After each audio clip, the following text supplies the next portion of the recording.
الاسم الكامل: وليد أحمد سامح الخلدي. اسم الشهرة: وليد الخلدي.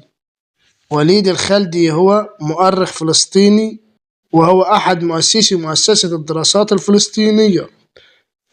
تاريخ الميلاد 16 يوليو 1925 ميلادي. عمر وليد الخلدي في عام 2026 هو 100 سنة. مكان الميلاد: القدس. الجنسية: يحمل الجنسية الفلسطينية والجنسية اللبنانية. المدرسة الأم: جامعة إكسفورد وجامعة لندن. المهنة: مؤرخ.